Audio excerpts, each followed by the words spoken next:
My sister had been posting Instagram stories from a rooftop bar in Santorini for 3 days straight when the bank called me to say someone had tried to wire $187,000 out of my mother's trust account.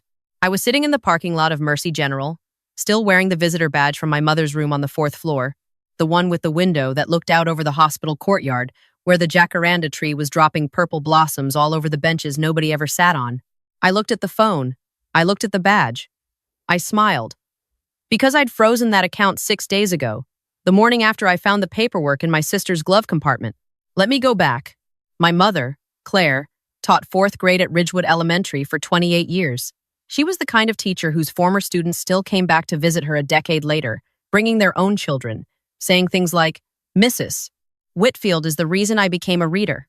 She wore the same pearl earrings every day, the ones my father gave her on their 10th anniversary, and she kept a ceramic owl on her desk that one of her students had made in 1994 that was so ugly it was beautiful.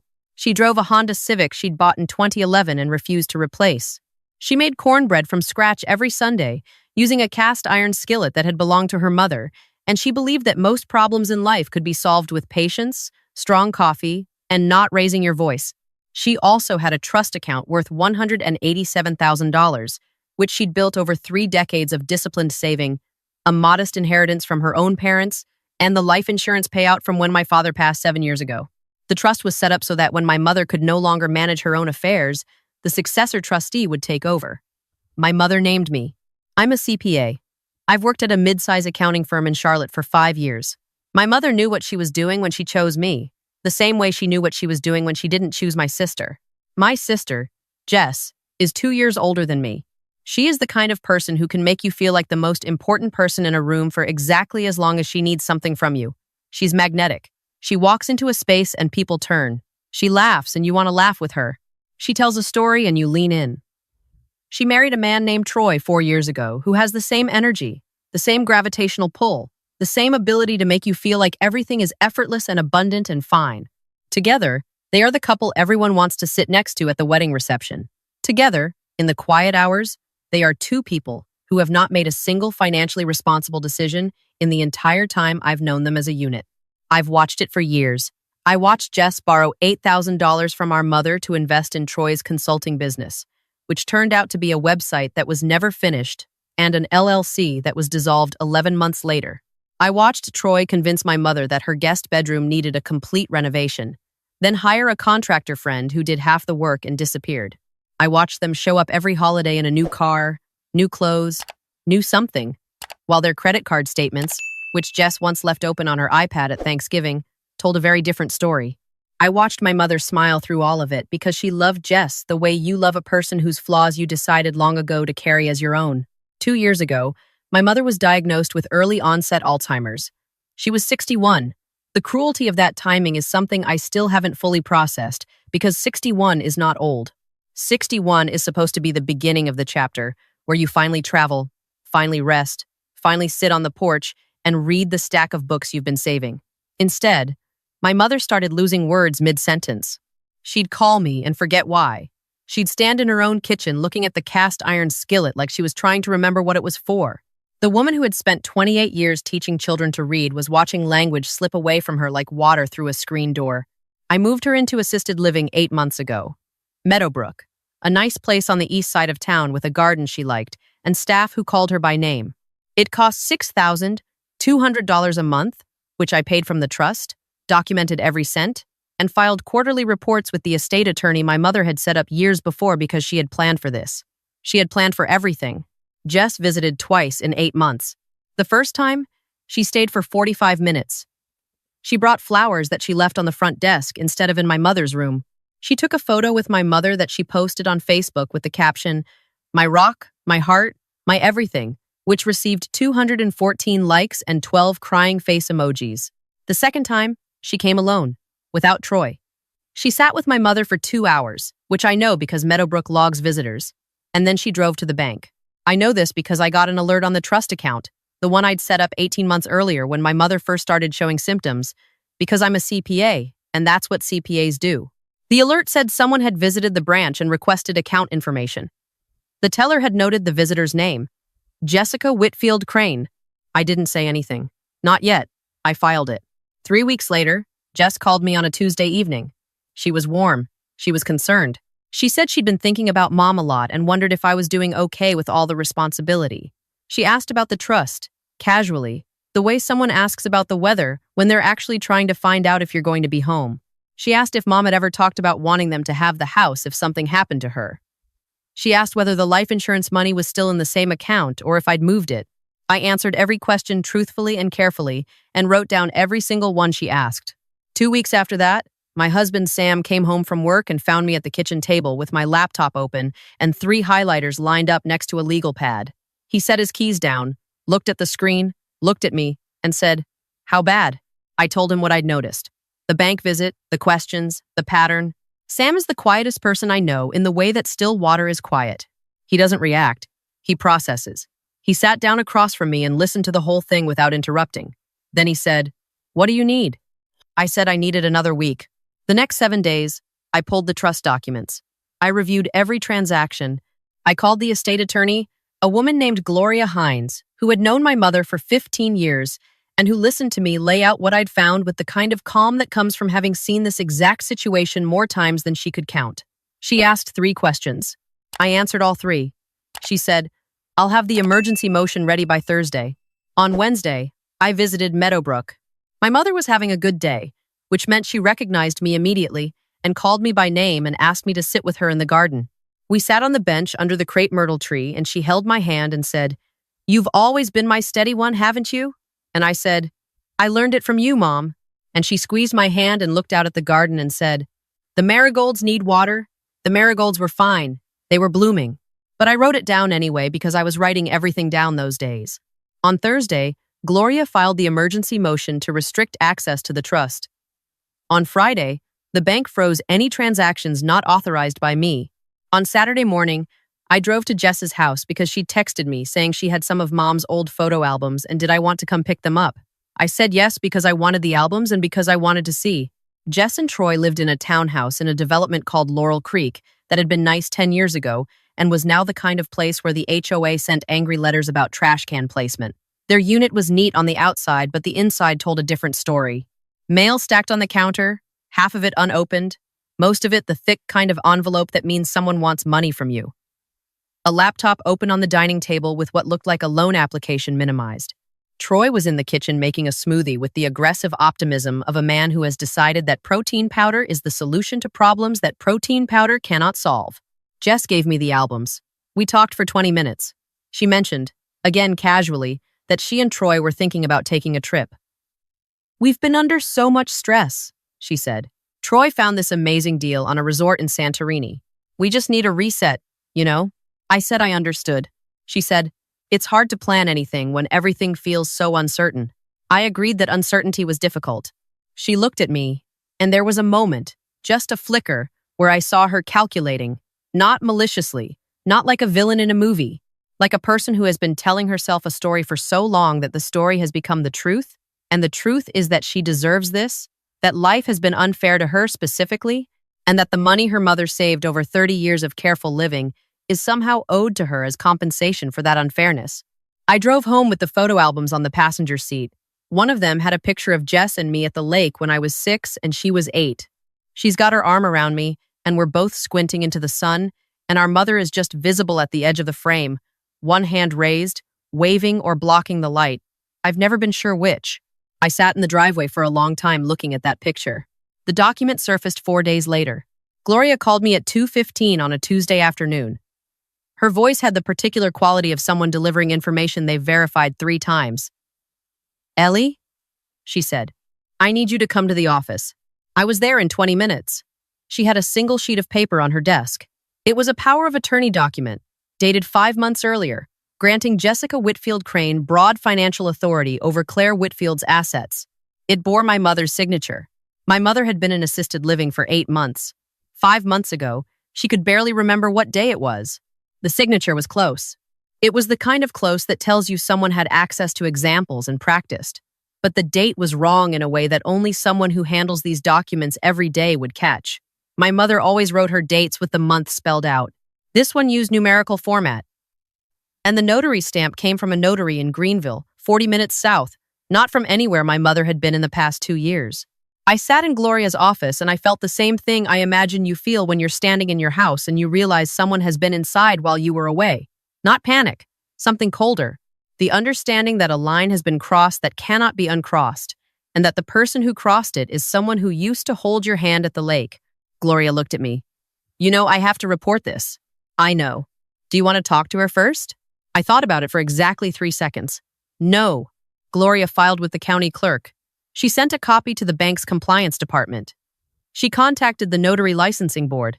And then she called me back and said, there's something else. The wire transfer was already attempted.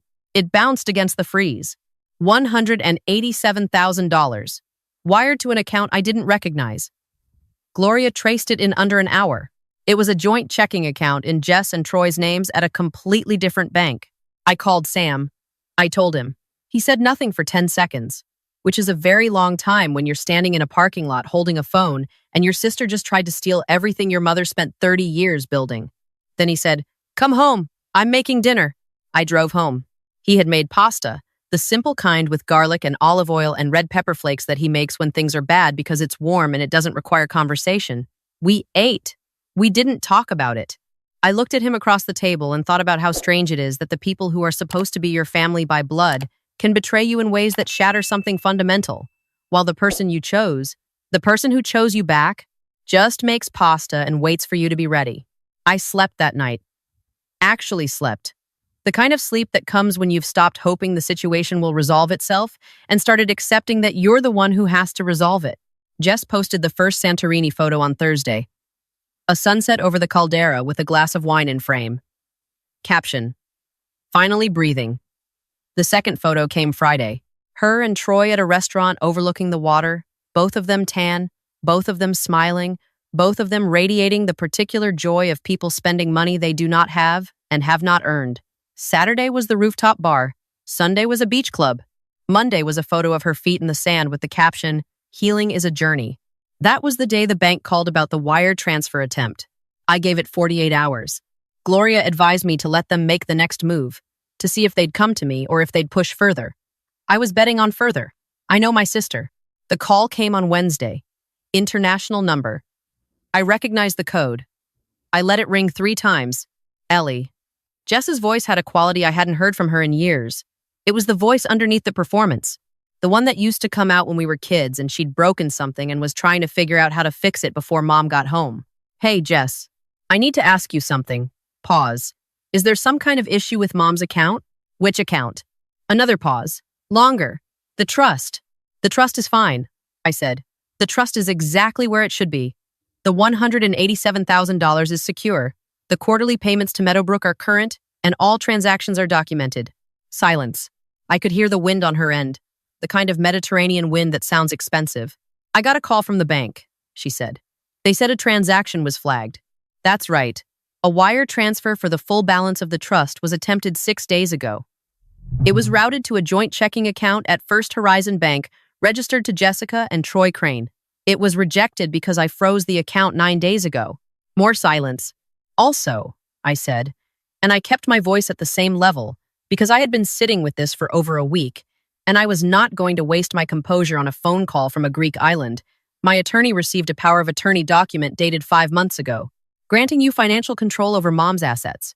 The signature on that document does not match Mom's handwriting in 3 specific ways that our forensic analyst has already documented. The notary who stamped it works out of a strip mall in Greenville and, interestingly, shares a last name with Troy's college roommate, and the date format on the document is numerical, which Mom has never used once in her life. Not on a check, not on a card, not on a form.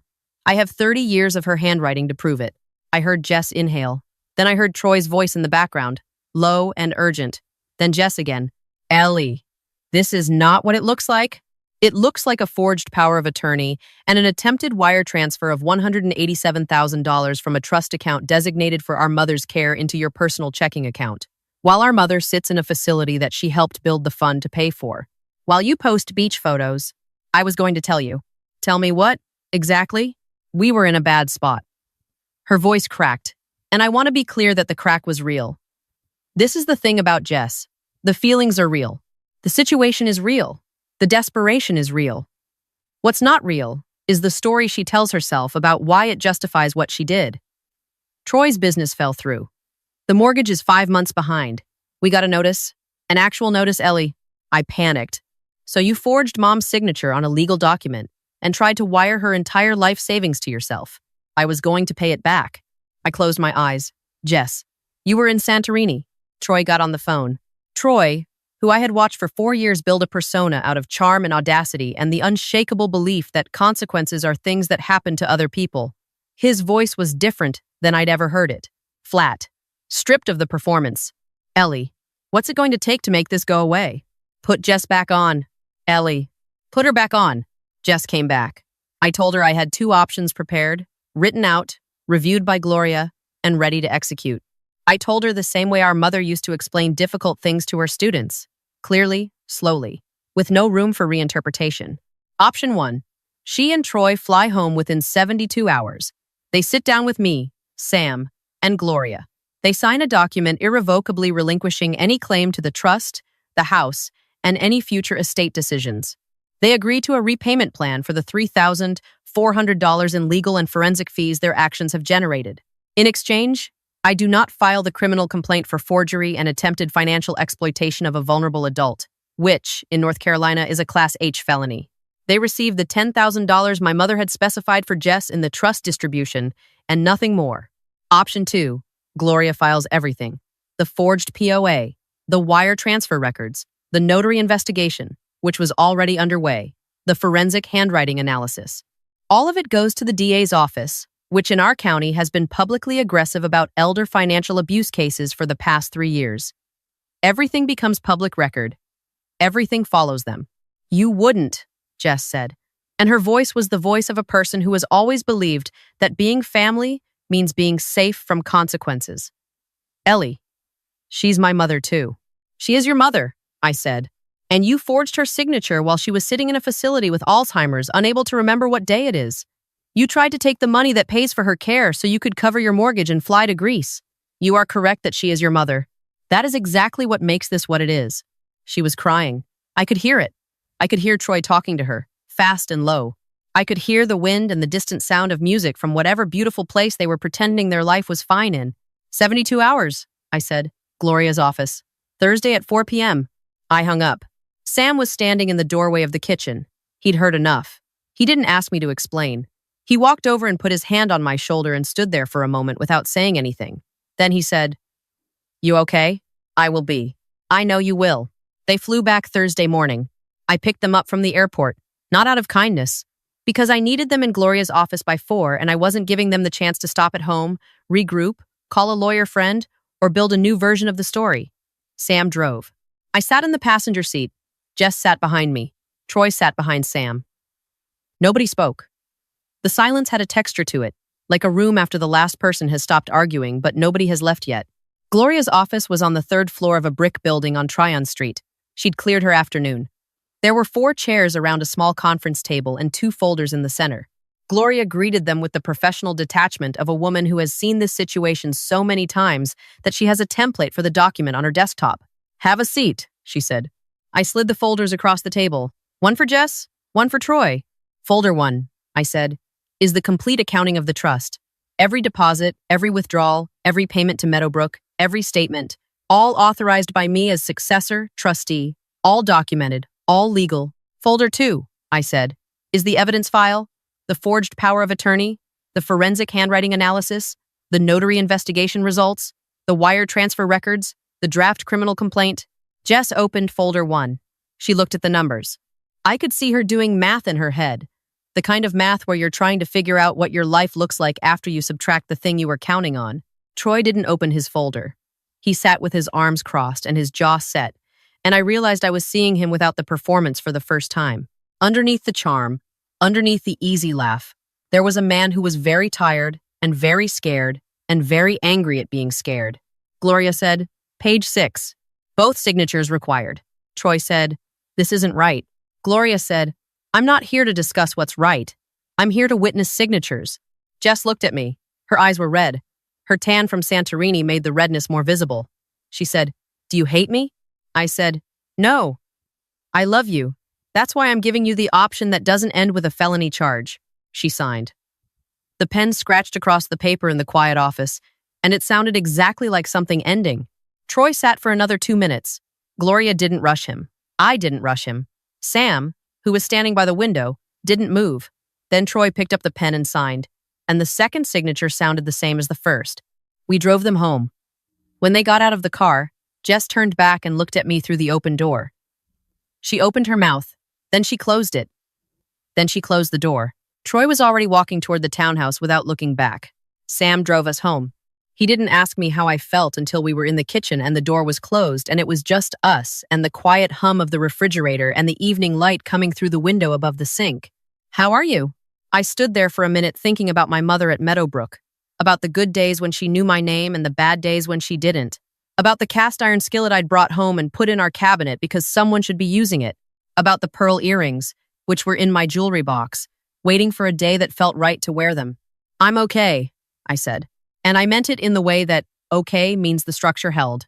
Not that nothing is broken, not that it doesn't hurt, but that the thing I was trusted to protect is still protected, and I can stand up straight because I did not bend. The trust closed out its annual review 2 months later. Meadowbrook was paid through the next year. The house was maintained, the accounts were clean, and my mother's care was fully funded or exactly as she'd intended. Jess received her $10,000, which, based on what I saw on her Instagram, went toward paying down the mortgage. Troy's Consulting LLC was dissolved for good. They listed the townhouse 3 months after the signing. My mother had a good day in December, one of the really good ones. I drove to Meadowbrook with the cast iron skillet and a bag of cornmeal and asked the kitchen staff if I could use their stove. They said yes. I made cornbread the way she'd taught me, the recipe I'd watched her make every Sunday for 20 years, the one where you heat the skillet first with butter until it just starts to smoke and then pour the batter in so it sizzles at the edges. I brought a minute to her room on a small plate. She looked at it. She looked at me. And for a moment, she was completely there. Not the edges softening version of there. Fully, completely present. "You used the skillet," she said. I did. "Good girl." She ate 2 pieces. She told me the marigolds needed water again. They probably did this time. I told her I'd check on them. We sat together in the quiet of her room, with the December light coming in soft and gray through the window, and neither of us said anything for a while because we didn't need to. I used to think grace meant endurance, that loving your family meant absorbing whatever they did and calling it forgiveness. My mother modeled that for years, and I respected it, and I carried it, and I nearly let it cost her everything. But there's a difference between grace and surrender. Grace says, "I love you despite your flaws." Surrender says, "I'll let your flaws consume what I was asked to protect." My mother didn't raise me to surrender. She raised me to teach, to count, to show up, and to stand in the kitchen and make the thing from scratch, even when it's easier to buy it at the store. She raised me to be steady. The skillet is in my kitchen now. I use it every Sunday. Sam makes coffee. I make cornbread. Our apartment smells like butter and cornmeal and something that feels like continuity. The marigolds at Meadowbrook are still blooming. I check on them every visit. My mother asks me about them even on the days she doesn't remember my name, which tells me the flowers are somewhere deeper than memory, somewhere in the part of her that still knows what matters, even when the words for it are gone. Jess hasn't called since the signing. I don't know if she will. I don't know what I'll say if she does. What I do know is that the trust is intact, the care is paid for, and every Sunday, I stand in my kitchen with a cast iron skillet that belonged to a woman who spent her whole life believing that the people she loved would do the right thing. She was wrong about one of them. She was not wrong about me. I keep the skillet seasoned. I keep the cornbread recipe in a drawer. I keep the pearl earrings in a box for a day that feels right. And every Sunday morning, when the batter hits the hot iron and the kitchen fills with the sound of something beginning, I think about my mother in her garden, checking the marigolds, still knowing what needs tending. That is what steady looks like. Not loud, not dramatic, not a performance. Just someone showing up, again and again, doing the work that holds everything together. She taught me that. I'm not going to forget.